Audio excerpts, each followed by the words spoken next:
오늘 하나님께서 우리에게 주시는 말씀은 로마서 5장 12절에서 21절까지의 말씀입니다. 로마서 5장 12절에서 21절까지의 말씀입니다. 신약성서 246면에 있습니다.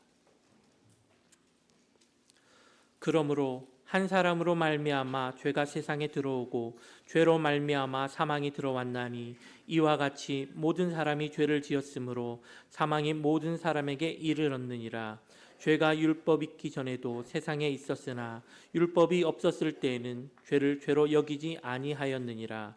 그러나 아담으로부터 모세까지 아담의 범죄와 같은 죄를 짓지 아니한 자들까지도 사망이 왕노릇하였나니 아담은 오실 자의 모형이라. 그러나 이 은사는 그 범죄와 같지 아니하니 곧 한 사람의 범죄를 인하여 많은 사람이 죽었은즉 더욱 하나님의 은혜와 또 한 사람 예수 그리스도의 은혜로 말미암은 선물은 많은 사람에게 넘쳤느니라. 또 이 선물은 범죄한 한 사람으로 말미암은 것과 같지 아니하니 심판은 한 사람으로 말미암아 정죄에 이르렀으나 은사는 많은 범죄로 말미암아 의롭다 하심에 이름이니라. 한 사람의 범죄로 말미암아 사망이 그 한 사람을 통하여 왕노릇하였은즉 더욱 은혜와 의의 선물을 넘치게 만든 자들은 한 분 예수 그리스도를 통하여 생명 안에서 왕노릇하리로다. 그런즉 한 범죄로 많은 사람이 정죄에 이른 것 같이 한 의로운 행위로 말미암아 많은 사람이 의롭다 하심을 받아 생명에 이르렀느니라. 한 사람이 순종하지 아니함으로 많은 사람이 죄인 된 것 같이 한 사람이 순종하심으로 많은 사람이 의인이 되리라. 율법이 들어온 것은 범죄를 더하게 하려 함이라. 그러나 죄가 더한 곳에 은혜가 더욱 넘쳤나니 이는 죄가 사망 안에서 왕노릇한 것 같이 은혜도 또한 의로 말미암아 왕노릇하여 우리 주 예수 그리스도로 말미암아 영생에 이르게 하려 함이라. 아멘. 제 군대에서 이제 첫 휴가를 나와서 서울역에서 전주역으로 올 때였습니다. 군인이라서 그랬는지 조금 단순했던 듯합니다. 이제 문득 전주가 호남선인지 전라선인지 헷갈리기 시작했던 거예요. 우리가 알다시피 이제 호남선은 목포행이잖아요. 그래서 전주를 거치지 않습니다. 전라선 여수행을 타야 이제 전주를 거치는데, 그래서 이제 여수행을 이제 생각해낸 거예요. 그리고 이제 창구에 가서 제가 여수행 하나 주세요 하고 받아왔습니다. 근데 오면서 가만히 생각하니까 전 전주까지만 오면 되지 않습니까? 그럼 전주표를 달라고 해야 되는데 제가 여수행 끊고 계속 내려오고 있었던 거예요. 기차 얘기하니까 한 번 제 명절이었는데요. 이제 전주에 왔다가 밤기차로 서울 갈 때였습니다. 전주에서 서울 갈 때 열차는 주로 용산행이거든요. 용산역행인데 이제 하루에도 서울역으로 가는 것은 몇 대가 없습니다. 그래서 당연히 용산역을 끊었고 또 용산에서 내리려고 하는데 그때 마침 안내방송이 나왔습니다. 이 열차가 행신행 열차라는 거예요. 그러니까 고향 행신까지 가는 열차다라는 거죠. 제가 문득 드는 생각이 고향까지 가려면 서울역을 지날 텐데 그러면 서울역에서 내려야겠다라는 생각이 들었습니다. 그래서 용산역에서 안 내리고 서울역에 갔는데 서울역에서 정차하지 않고 그냥 계속 행신까지 갔습니다. 그래서 이제 가다 보니까 이제 행신에 내려서 보니까 12시도 넘었고 그래서 이제 할증에 할증을 더해서 서울까지 택시 타고 올 수밖에 없었던 때가 있는데요. 근데 그때 이제 서울역에서 행신까지 가는 동안에 이제 그거를 가면서 참 기분이 묘했습니다. 분명 이 길이 아니고 잘못 가고 있는데 제가 그 안에서 할 수 있는 게 없어요. 혹시 그런 때 있습니까? 야, 이렇게 하면 안 되는데 지금 뭐가 잘못되고 있는데 또 어쩔 수 없이 계속 그냥 그 가운데 머물면서 또 그 길을 가고 있는 그 답답함 같은 것입니다. 근데 오늘 본문이 그렇습니다. 우리는 아담의 죄로 인해서 목적지를 놓친 기차에 타고 있는 것과 같습니다. 그런데 그때 예수님이 다시 목적지로 갈 수 있게 되었습니다. 예수님 때문에 그렇게 된 거예요. 우리 얘기를 아담부터 한번 이야기해 보시면요. 우리가 아담은 늘 아쉽습니다. 가장 아쉽다면 하나님께서 모든 것을 주셨고 또 모든 것이 허용되었습니다. 하나님께서 엿새 동안에 창조하신 모든 것을 주셨습니다. 하나님께서 매 날마다 세상을 창조하시면서 보시기에 좋았다 할 만큼 하나님께도 귀한 것들이에요. 그런데 하나님께서 그 모든 귀한 것들을 다 아담에게 주었다라는 겁니다. 정말 아낌없이 주었습니다. 그러니까 아담의 문제는요, 배고파서 지금 빵을 훔치는 것이 아니에요. 하나님께서 모든 것을 충분히 주셨음에도 불구하고 하나님께서 주시지는 않은 것을 탐내는 문제인 겁니다. 그리고 또 아무 경험이나 자격 없는 아담을 최고 경영자로 삼으셨습니다. 그러면서 하시는 말씀이 내 마음대로 다스려 보라 하는 겁니다. 하나님이 지으신 모든 것들 주고 모든 것들을 내 마음대로 다스려 보라, 이렇게 말씀하신 거예요. 굉장히 파격적입니다. 근데 아담이 어땠는가? 그 모든 것을 다 제쳐두고 하나님께서 금하신 단 한 가지를 욕심내더니 끝내 하나님의 명령을 어겼습니다. 우리 성경에서 죄를 뜻하는 일반적인 히브리어 단어는 하타입니다. 그러니까 관역을 맞추지 못하고 빗나갔다 하는 의미예요. 그러니까 하나님의 뜻에서 벗어났다라는 것이죠. 하나님께서 하라는 대로 하지 않으면서 하나님께서 하지 말라는 대로 한 것입니다. 그리고 그것이 죄가 되었습니다. 그러면 그 죄의 결과가 무엇인가? 먼저는 하나님과의 관계가 깨졌습니다. 선악을 알게 하는 나무의 열매를 먹은 후에 아담이 어땠는가?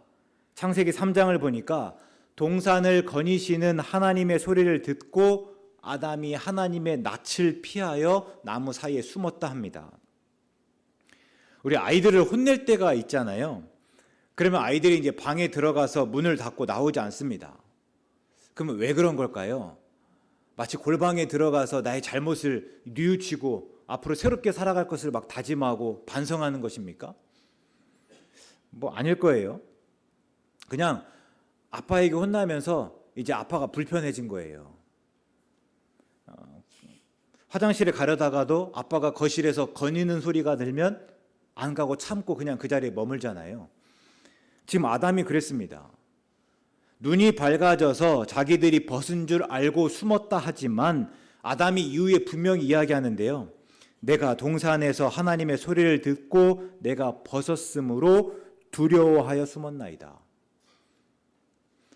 그러니까 아담이 내가 이제 벗은 것을 알고 수치스러움에 숨은 것이 아니라 내가 그 이후로는 이제 두려워서 숨은 거예요. 이제는 하나님이 두려워서 숨어야 하는 불편한 분이 되신 것입니다. 다음을 보면 이제 나를 위해 살게 됩니다. 뱀이 아담을 깰 때 뭐라고 했는가? 선악을 알게 하는 나무의 열매를 따먹으면 하나님과 같이 된다라고 했습니다. 그게 죄의 본질이에요.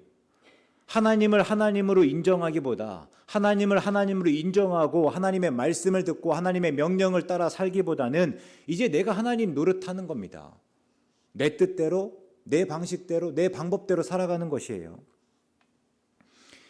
로마서 1장에서 바울이 우상숭배에 대해서 이야기하는데요. 우상숭배가 무엇입니까? 하나님이 아닌 것을 하나님으로 여겨 섬기는 일입니다. 그러면 왜 우상을 숭배하는 것입니까? 우상을 예배하기 위해서입니까? 그렇지 않습니다. 그냥 다만 내가 원하는 것을 얻어내기 위해서예요. 우리 예전에 할머니들이 왜 삼신할매에게 빌었는가? 삼신할매가 신 중에 신이고 높임을 받기에 합당하신 분이라서 그랬습니까? 아니에요. 다만 삼신할매가 출산을 관장한다고 하니 어떻게든지 간에 삼신할매를 얼러서 그냥 아기를 얻고자 했던 것입니다. 그래 다르게 생각해 보면 한편으로 삼신할매는 그냥 다만 아기를 얻기 위한, 내가 아기를 낳기 위한 수단에 불과했습니다. 그리고 다른 방법으로 아기를 낳을 수 있다면 또 얼마든지 그랬을 거예요. 앞에서 하나님과의 관계가 깨지면서 아담이 두려워하고 숨었다고 했잖아요. 마찬가지입니다. 그때 이후로는 우리 안에 이제 두려움이 차게 되는 거예요. 그럴 때 사람들은 우상을 숭배하면서 어떻게든지 간에 이 두려움을 피하고 또 숨은 것입니다. 그럴 때 우상 숭배는요, 결국 나를 위한 일이에요. 또 내가 하나님 노릇하기 위한 것입니다. 우상을 숭배하는 것을 통해서 결국에는 내 뜻과 내 의지와 내 모든 것들이 이루어지길 바라는 것이고 또 꾀하는 것이고 또 그러면서 내게 있는 불편한 마음들을 다 밀어내기 위한 것이다라는 거예요. 우상숭배는 철저히 나를 위한 일입니다. 또 마지막으로 죄의 결과는요, 사망입니다. 이 죄의 결과로 우리는 죽게 되었습니다. 이게 죄의 결과, 그러니까 아담이 죄를 지은 이후로 우리가 처한 상황이고 이 상태입니다. 이 처한 상황과 상태를 우리는 원죄라 이렇게 이야기합니다. 그러니까 원죄라고 하는 것은요, 단순히 그냥 아담이 지은 어떤 죄를 물려받은 것이 아니라 아담의 죄로 인해서 하나님과의 관계가 깨지고 죽음의 지배에 놓인 우리의 어쩔 수 없는 처지와 형편이다라는 거예요. 오늘 우리는 죄를 다만 도덕적이고 윤리적인 실수나 잘못들로 이해하곤 합니다. 그래서 우리에게 죄가 있고 그 죄를 용서하시기 위해서 그 죄의 문제를 해결하시기 위해서 예수님이 오셨습니다라고 이야기하면 어떤 분들은 그 말로 기분 나빠합니다. 내가 비록 죄를 지었고 또 짓고 있지만 죽을 만큼은 아니라는 거예요. 내가 죄인이라는 것을 인정하지만 그게 죽을 죄는 아니다라는 것입니다. 또 어떤 분은요, 예수님이 고작 그것 때문에 이 땅에 내려오셨고 죽기까지 했냐는 식으로 반응하십니다. 그러니까 앞에서 말씀드린 대로 도덕적이고 윤리적인 실수나 잘못들이라고 한다면 고작 그것 때문에 하나님의 아들이라고 한 예수님이 내려오셨습니까? 고작 그것 때문에 예수님이 죽으셨냐 하는 거예요. 근데 본문에서 말하는 죄는요, 그런 죄들이 아닙니다. 그냥 단수로 죄입니다. 도덕적이고 윤리적인 실수나 잘못들이 아니라 본문에서 말하는 그냥 죄 하나예요. 우리 삶 전체를 죄로 만들어버리는 구조 자체입니다. 그러니까 그 속에서 살아가니까 사는 것이 곧 죄를 짓는 일이 되어버리는 거예요. 이게 본문 12절 말씀입니다. 그러므로 한 사람으로 말미암아 죄가 세상에 들어오고 죄로 말미암아 사망이 들어왔다. 우리가 여기까지는 잘 아는데요. 그 다음에 왜 갑자기 모든 사람이 죄를 지었다고 하는가? 물론 모든 사람이 죄를 짓습니다. 오늘 우리를 보면 죄를 지으면서 살아가잖아요. 근데 이 말씀은 그 이전이에요. 그 이전에 죄 가운데 사는 일 자체가 죄를 짓는 일이었기 때문입니다. 그래서 모든 사람이 죄를 지었고 사망이 모든 사람에게 이르렀다 하는 거예요. 이것을 깨닫고 바울이 로마서 7장에서 어떻게 탄식하는가? 24절의 말씀인데요. 오호라 나는 곤고한 사람이로다. 이 사망의 몸에서 누가 나를 건져내랴. 앞에서 서울역에서 정차하지 않고 그냥 그 지나치는 기차를 한번 떠올려 보겠습니다. 그 안에서 얼마나 후회했겠습니까? 그냥 용산에서 내릴걸. 왜 굳이 조금 더 간다고 내가 이런 미련한 짓을 했을까? 그리고 내가 그 안에서 다른 사람에게 친절을 베풀고 혹은 또 기차 바닥을 청소한다고 해서 무엇이 달라지는 것이 있습니까? 내가 거기서 뭔가 애를 써본다고 해서 그게 목적지에 원래 했던 목적지로 도달할 수 있습니까? 그럴 리가 없어요. 지금 바울이 그렇습니다. 이후에 율법이 죄가 무엇인지 알려주긴 했지만 그것과 상관없이 이미 우리는 죄로 죽었고 그래서 본문에서 표현대로 사망이 왕노릇하는 것을 바꿀 수는 없었다라는 거예요. 그러니까 바울이 앞에서 자기가 나름대로 선하다고 여겨지는 율법을 따라서 잘 산다고 살아봤지만 결국 어떻다라는 거예요? 내가 그 마음을 가지고 있지만 결국에 내가 사망의 몸에 갇혀 있다라는 겁니다. 내가 그렇게 살아간다고 해서 결국 그 구원에 이를 수 없다라는 것을 알고 나서 이 고백했던 거잖아요. 그때 바울의 이 절망을 알겠습니까? 근데 예수님이 우리 죄를 대신해서 십자가에 달려 죽으시면서 이 절망이 바뀌었습니다. 그전에는 아담으로부터 출발한 죽음행 노선뿐이었다면 이제 새로운 노선이 생겼습니다. 예수님의 은혜로 말미암은 구원행입니다. 그리고 이제 갈아탈 수 있게 되었습니다. 그래서 바울이 흥분하면서 예수님과 이 아담과 예수님을 극명하게 대비시키는 거예요. 아담의 죄로 모든 사람이 죽게 되었다면 이제 예수님의 은혜로 말미암은 선물은 모든 사람을 구원합니다. 그리고 이 선물은 죄로 인해서 사망에 이르렀던 우리를 의롭다 하심에 이르게 한다 하죠. 한 사람의 죄로 사망이 왕노릇하였다면 이제 그 은혜와 의의 선물을 받은 사람들은 이제 다른 한 사람, 예수님을 통하여 생명 안에서 왕노릇하게 됐다라는 겁니다. 이게 얼마나 이 감격이었는지 바울이 계속 거듭해서 말합니다. 앞에서 아담의 죄는 하나님과 같이 되고자 하는 교만과 하나님의 명령에 대한 불순종이었습니다. 그런데 예수님은 분명히 다르셨잖아요. 광야에서 마귀가 아담에게 했던 그대로 예수님을 시험합니다.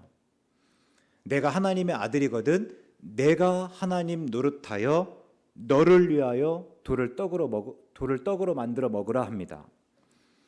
그러나 예수님께서는 떡이 아니라 하나님의 입으로부터 나오는 모든 말씀으로 산다라고 말씀하셨습니다. 그러니까 하나님의 권위를 인정해 주신 거예요. 앞에서 아담은 풍족한 중에서, 그죠? 모든 것들이 풍부한 중에서 내게 주어지지 않은 한 가지를 욕심내면서 하나님의 말씀에 불순종하였다면, 예수님은요 정반대예요. 아무것도 없는, 내가 40일 동안 줄인 이유였습니다. 그때 그냥 돌떡 하나 만들어서 그 배고픔을 해결하라는 것이었음에도 불구하고 예수님은 그 가운데 하나님의 권위를 인정하고 하나님의 말씀에 순종하며 살기를 다짐하시잖아요. 또 예수님은 그 다짐을 겟세마네 동산에서 반복하셨습니다. 그리고 그것에서 끝내 예수님의 뜻이 아닌, 그러니까 내 뜻이 아닌 하나님의 원대로 하시기를 구하면서 십자가에 달리셨습니다. 그래서 아담 한 사람의 불순종이 모든 사람을 죄인으로 만들고 사망에 이르게 하였지만 예수님의 순종은 모든 사람을 구원하였습니다. 또 죄가 더한 곳에 더 많은 은혜가 있다 합니다. 그러니까 이 말씀을 가만히 묵상해 보면요, 죄만큼 은혜가 있는 것이 아니라 죄보다 훨씬 큰 은혜가 있습니다. 우리가 가끔 대접이나 뚜껑 없는 그릇을 랩으로 덮을 때 어떻습니까? 딱 그 테두리만큼만 자르십니까? 그렇지 않잖아요. 테두리를 충분히 덮고 오히려 그릇을 싸매질 만큼 이렇게 그 정도로 자릅니다. 은혜가 그렇습니다. 겨우 죄를 막는 것이 아니라 그냥 죄를 충분히 완전히 덮었다라는 거예요. 그동안 그 죄가 사망 안에서 왕노릇하였다면 이제 은혜로 말미암아 왕노릇하고 결국 예수님을 통해서 우리가 생명을 얻고 영생에 이르게 되었다 합니다. 이게 복음입니다. 복음에 대해서는 종종 말씀드리잖아요. 복음은 기쁜 소식입니다. 그러면 왜 기쁜가? 앞에서 바울이 어땠다고요? 내가 어떻게 해봐도 죄의 문제를 해결할 수가 없습니다. 아무리 바르게 살아보려고 해야 죄로부터 벗어날 수가 없었습니다. 별의별 시도를 다 해보아야 이 사망의 모름에서 빠져나갈 수가 없었습니다. 그래서 이 죄로 인해서 이 씨름하고 죄로 인해서 절망하고 있을 때에 예수님께서 이 죄의 문제를 해결하셨고 이제 우리가 예수님으로 말미암아 그 사망에서 생명을 얻었기 때문이에요. 그래서 복음, 기쁜 소식입니다. 그래서 제가 꼭 한번 묻고 싶은 게 있어요. 복음이 우리에게도 기쁜 소식입니까? 우리도 바울이 기뻐한 이유로 똑같이 기뻐하고 있습니까? 우리가 예전에 많이 불렀던 복음성가 주 예수 사랑 기쁨 내 마음속에, 가사가 그렇습니다. 1절을 그렇게 고백하고 나선 2절은요 이제는 정죄 없네 예수 안에서, 3절은요 이제는 해방됐네 예수 안에서. 그리고 고백하는 말이 무엇인가? 나는 기뻐요, 정말 기뻐요. 그러니까 나는 기쁘고 정말 기쁘다고 고백하는 이유가 무엇인가? 주 예수 사랑 기쁨이 내 안에 있기 때문이고요, 이제는 이제는 정죄 없고 이제는 해방되었기 때문입니다. 그러면 우리 안에 이 찬양의 고백이 여전히 있습니까? 우리 찬양 많이 부르면서 우리 고백하였잖아요.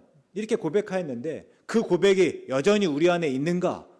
여전히 이 찬양의 고백이 또 내 고백인가 하는 것입니다.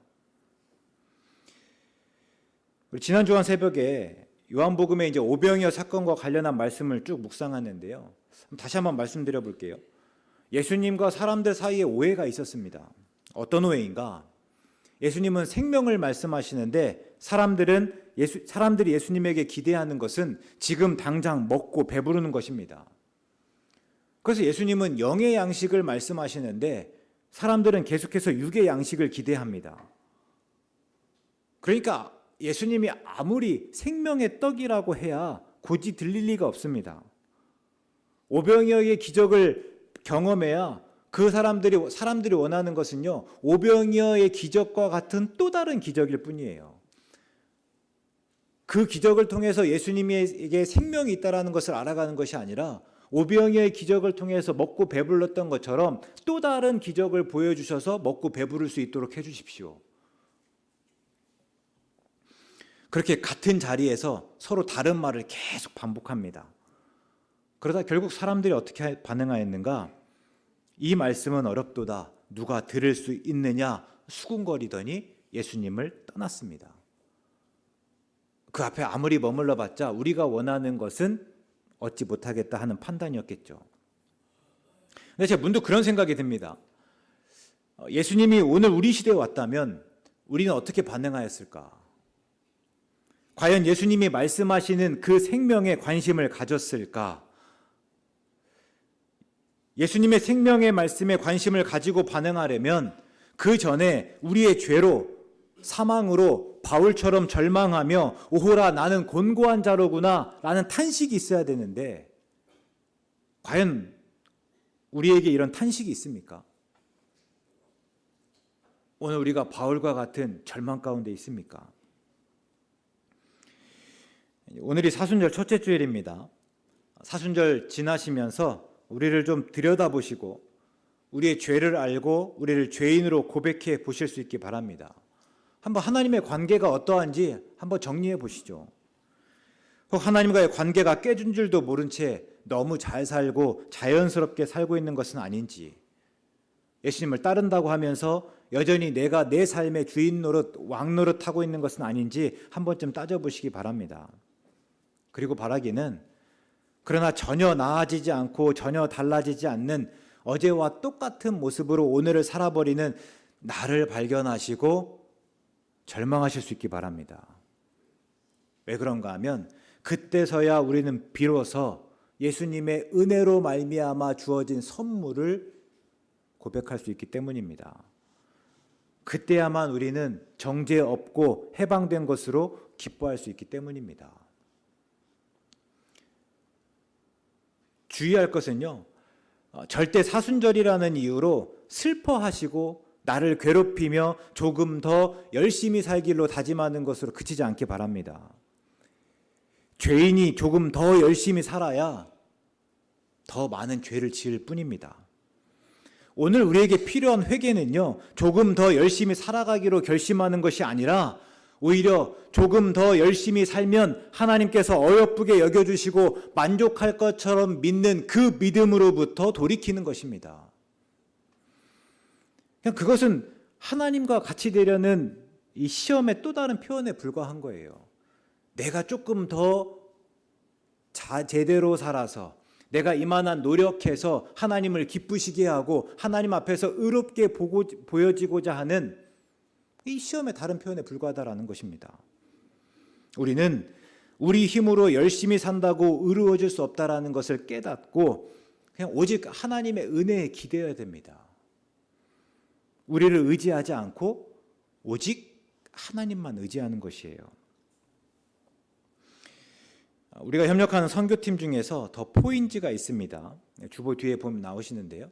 모로코, 튀르키예 그리고 아제르바이잔 등에 이제 거점을 두고 국내에서는 이제 캠퍼스 사역을 진행합니다. 또 그 사역을 통해서 복음을 전할 뿐만 아니라 또 그 가운데서 또 선교사로 다짐하고 헌신하는 친구들을 또 이렇게 교육하고 양육하기도 합니다. 근데 그 팀이 이제 엊그제 목요일부터 어제 토요일까지 청소년부실에서 이제 말씀 사경회를 진행했어요. 그러면서 이제 25명 내지 30명 되는 청년들이 모였습니다. 이제 각 캠퍼스에서 또 거기서 맞는 소위 제자들 아니면 친구들을 섬길 리더들인 거죠. 그래서 이제 개학하기 전에 이제 또 다시 한번 예배하고 기도하면서 그 마음을 다지기 위한 그런 시간들이었습니다. 근데 어쨌든 우리 교회에 온 손님들이다 보니까 제가 들여다보면서 이제 얼마간의 시간을 함께 보낼 수밖에 없었습니다. 같이 예배를 드리고 또 이야기를 나눴습니다. 근데 제가 그 가운데 두 가지로 놀랐습니다. 하나는요, 죄에 대해서 민감해서입니다. 그러니까 예수님을 다 만났다 고백하는 친구들입니다. 복음을 듣고 반응한 친구들이에요. 그래서 더 나아가서는 나름 선교에 헌신하겠다고 또 그 자리에 와 있는 친구들입니다. 그런데 여전히 죄를 짓고 온전치 못한 내 모습 때문에 부끄럽고 어쩔 줄 몰라 합니다. 아직 대학생이고 청년들이에요. 근데 그런 친구들이 내가 예수님을 믿는다 하면서 예수님을 믿는 자답게 살지 못하는 모습 때문에 치열하게 고민하고 그 안에서 부끄러워 어쩔 줄 몰라 하더라는 겁니다. 그래서 낙심하지만, 내가 예수님을 믿는 자답게 살지 못해서 낙심하지만, 그러나 그래서 다시 예수님의 은혜를 더욱 기대하고 소망하는 모습들을 보았습니다. 그때 한번 물을까요? 우리가 내 죄로, 그러니까 예수님을 믿으면서 그러나 여전히 예수님을 믿는 모습대로 살지 못해서 부끄러워하고 또 내가 좌절했을 때가 언제입니까? 우리가 종종 예수님의 은혜를 경험하지 못하는 까닭은 그 예수님의 은혜가 작고 하찮아서가 아닙니다. 우리가 죄를 죄로 알지 못해서이고 그 죄를 크게 여기지 않으면서 예수님의 은혜가 왜 은혜인지를 모르는 거예요. 예수님의 은혜가 어떻게 은혜인지를 몰라서는 아닐까 하는 것이에요. 제가 놀란 다른 하나는요, 장소 사용을 요청한 때입니다. 그때가 언젠가 하면 지난 토요일입니다. 그러니까 앞으로 주일, 월, 화, 수가 지나고 나면 목요일부터 여기서 모여야 되는데 그 장소 요청 언제 받았다고요? 4일 전에 받은 거예요. 그래서 부랴부랴 우리 당회원들에게 한번 이야기하고 이제 장소 대여를 해주는데요. 그 전날에 이렇게 몇 가지 확인하다 보니까 그 친구들이 잘고간도 필요하다는 것을 알았습니다. 그래서 또 다시 우리 앞에 있는 할아버지 집과 아동부실을 이제 마련해 주었습니다. 그랬더니 그 친구들이 이제 와서 너무 좋아하는 거예요. 잘 수 있는 공간만으로도 너무 감사한데 따뜻하고 또 따뜻한 물로 씻을 수 있어서 더 감사했습니다. 그러면서 내가 한번 그 친구를 생각해 보는데요. 일정도 정해졌습니다. 강사도 정해졌어요. 참여할 사람들도 정해졌습니다. 근데 장소가 없어요. 무슨 일을 이렇게 합니까? 우리 일할 때 어떻습니까? 다 일시, 장소부터 정하잖아요. 그러니까 언제, 어디에서 할 건지부터 확정해 놓고 그 다음에 일들을 이제 계획해 나갑니다. 이게 일의 순서예요. 근데 이 친구들은 왜 이렇게 일할까? 그런 식으로 하면요, 아무것도 못하기 때문이에요. 장소가 없잖아요. 우리가 장소라고 할 만한 것도 없고 또 우리가 어딘가 장소를 돈을 내서 빌려 쓰기에는 그만한 여력은 안 되는 거예요. 근데 그 장소부터 확정하고 하려고 한다면 일이 진행할 수가 없는 거예요. 그러니까 모든 것을 정해놓고 그 다음부터는요, 하나님께 기도하면서 그 장소의 은혜를 구하는 겁니다. 그러다가 장소가 주어지니까 이게 진짜 은혜인 줄 아는 거예요. 당연히 그 외에 잘 공간은요, 말할 것도 없습니다. 그냥 은혜 위에 또 은혜가 더해지는 것입니다. 우리 교회 아까 말한 4일 전에 우리 교회 처음으로 요청했겠습니까? 그동안에 소위 할 만한 데는 다 했을 거예요. 근데 다 이게 여력이 안 되다 보니까 이제 또 급하게 또 그 다음 하면서 우리 교회까지 왔을 거예요. 근데 그 장소 문제가 해결되었을 때 그것이 얼마나 큰 은혜였겠습니까? 그러니까 우리가 모여서 예배하고 기도하고 우리가 하고자 했던 모든 프로그램을 진행하는 것 이전에 그냥 그 모든 것들이 결정된 것만으로도 너무 큰 은혜를 누리더라라는 겁니다. 근데 그 친구들이 1년씩 단기 선교를 가고 선교사로 나가는 것도 다 이런 식입니다. 그러니까 모든 것이 충분히 마련되었고 갖추어졌기 때문이 아니에요. 오히려 정반대입니다. 그럴만하지 않지만 지금 내가 그렇게 하면 안 될 듯하지만 하나님께서 마음 주시는 대로 순종해서 무턱대고 그냥 한 발 내딛는 겁니다. 그런데 그 과정에서 하나님의 이끄심을 경험하는 것이에요. 그러고 보니 또 한 발 더 내딛게 되는 것입니다. 그러니까 지금은 장소 문제가 있지만 그렇잖아요. 장소를 기도하면서 우리가 이것들을 준비해 왔더니 결국엔 장소 문제 해결됐잖아요. 아, 이런 거구나. 우리가 다 준비되어 있지 않는 듯하지만 하나님의 말씀에 순종하여 한 발 내딛었을 때 하나님께서 그 자리에 은혜를 주시는구나. 그리고 그 은혜를 경험하고 나니까 또 한 발 내딛는 거예요. 결국 그 친구들은 아무 대책이 없는 듯하였지만 실은 하나님을 절대적으로 신뢰하는 것이었고 하나님의 은혜에 기대는 것이었습니다. 이제 그럴 때 묻는 겁니다. 오늘 우리가 할 수 있는 일만 계획하고 진행하였고 그래서 이런 은혜를 경험해 볼 기회가 없었던 것은 아닐까? 또 어떻게든 내 힘으로 모든 것을 철저하게 준비하면서 하나님이 일하실 여지를 두지 않았고 그래서 모든 것이 철저하게 완벽하게 준비된 때를 기다리면서 정작 지금 해야 할 일을 미루고 있지는 않았을까? 아직은 때가 아닙니다. 지금은 여러 가지 스펙을 갖추어야 하고 좋은 직장에 취업해야 하고 아직 충분히 돈을 벌지 못하였고 충분히 안정적인 자리에 오르지 못하였습니다. 그러면서 지금은 그랬고 그래서 지금은 이제는 많은 것을 준비할 수 있게 되었습니다. 분명히 내 힘이 세졌습니다. 할 수 있는 일이 많아졌고 괜찮은 이력을 갖추었습니다. 나름 꽤 많은 것들을 가졌고 또 누릴 수 있게 되었습니다. 그러나 내 안에 하나님도 없고 은혜도 없는 것은 아닙니까? 그 친구들이 우리에게 도전이 되기를 바랍니다.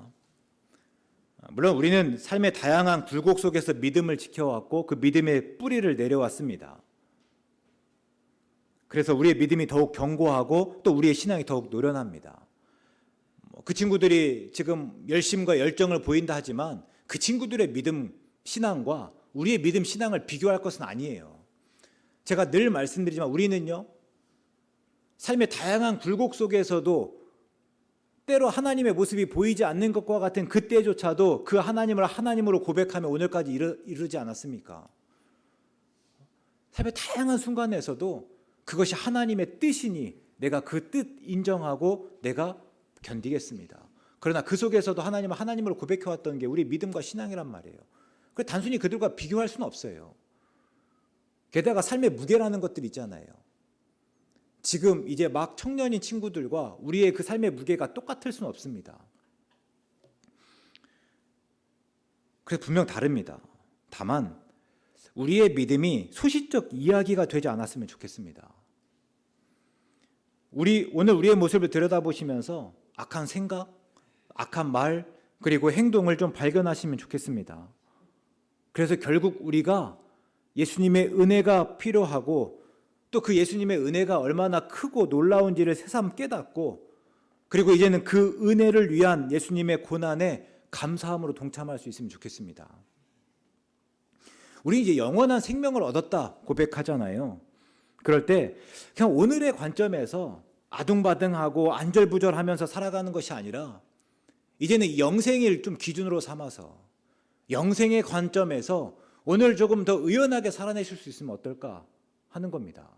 세상 사람들이 살아가는 거와 똑같이 살아가면서 그 속에서 그냥 내일로 걱정하는 것이 아니라 우리 좀 영생의 기준으로 그 관점에서 오늘 조금 더 느긋하게 한번 보내보는 거예요.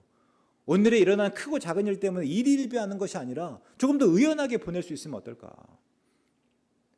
이것이 오늘 우리의 믿음이어야 되고 이것이 오늘 사순절을 지나는 우리의 태도여야 되지 않을까 생각해 봅니다.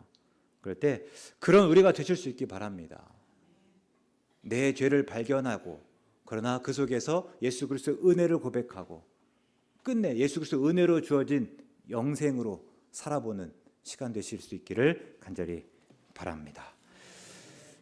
사랑의 하나님, 우리에게 은혜는 무엇보다 예수님으로 말미암아 생명을 얻은 일입니다. 그러나 우리는 때로 우리의 힘과 경험을 키우고 그래서 더 많은 것을 가지고 더 많은 것을 할 수 있는 것을 은혜로 알며 혹 하나님을 우리를 위한 도구처럼 여길 때가 있었습니다. 이 시간 돌이키오니 용서하여 주시고 이제 하나님의 사랑과 예수님의 은혜를 고백하게 하시옵소서. 예수님의 이름으로 기도드립니다.